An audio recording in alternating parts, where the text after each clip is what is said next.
नमस्कार। 17 और 18 जून current affairs की प्रमुख खबरों को जल्दी से देख लेते हैं। वैश्विक शांति सूचकांक 2024, ग्लोबल पीस इंडेक्स, ये institute of economics and peace द्वारा जारी किया जाता है, प्रत्येक वर्ष जारी किया जाता है। इस वर्ष यानी 2024 में कुल 163 देशों को इस रैंकिंग में शामिल किया गया है। इस रैंकिंग के अनुसार विश्व का सबसे शांतिमय देश आइसलैंड एक बार फिर से है, सीट्स पर बना हुआ है, पहली पोजीशन। दूसरे नंबर पर आयरलैंड है, तीसरे नंबर पर ऑस्ट्रिया है और चौथे नंबर पर न्यूजीलैंड है। वहीं विश्व का सबसे अशांत देश यानी अंतिम स्थान 163वां स्थान वो यमन को दिया गया है।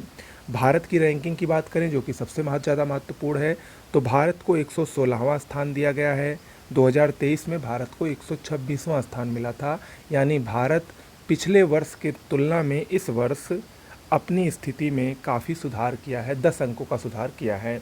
वहीं पर आईईपी द्वारा ये भी बताया गया है कि वैश्विक शांति के स्तर में पिछले वर्ष की तुलना में इस वर्ष 0.56% की गिरावट भी देखने को मिली है। और इसका मुख्य कारण आप सभी लोग जानते हैं, इस समय वैश्विक स्तर पर तमाम युद्ध चल रहे हैं, रूस यूक्रेन युद्ध, इजराइल फिलिस्तीनी युद्ध वगैरह, तो इन सब की वजह से शांति में गिरावट देखी गई है। ओके, अगला है वैश्विक लैंगिक अंतराल सूचकांक 2024, ग्लोबल जेंडर गैप इंडेक्स।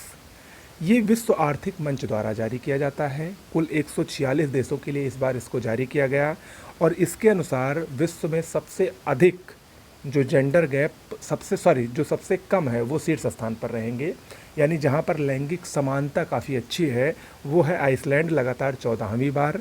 दूसरे नंबर पर फिनलैंड और तीसरे नंबर पर नॉर्वे। वहीं विश्व में सबसे अधिक लैंगिक अंतराल सूचकांक वाला देश जो कि सबसे अंतिम स्थान पर है, 146वां स्थान जिसका है वो है सूडान। ओके, भारत की बात करें तो भारत को इसमें 129वां स्थान मिला है। 2023 में भारत को 127वां स्थान मिला था।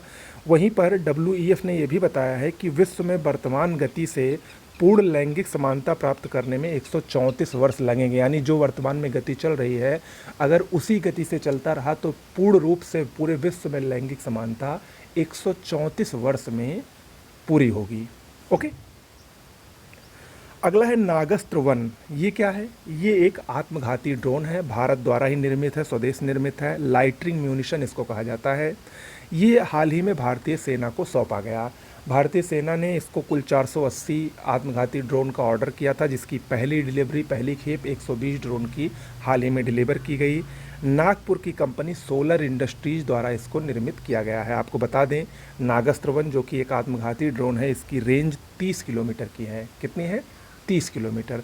तो सीधे सीधे परीक्षा में पूछा जा सकता है कि नागस्त्र 1 क्या है, तो आपको बताना है। 4 ऑप्शन दिया रहेगा, तो ये आत्मघाती ड्रोन या लाइटरिंग म्यूनिशन भी कहा जा सकता है। तो याद रखिएगा, दोनों में से कोई भी आए तो आप उसके लिए तैयार रहेंगे।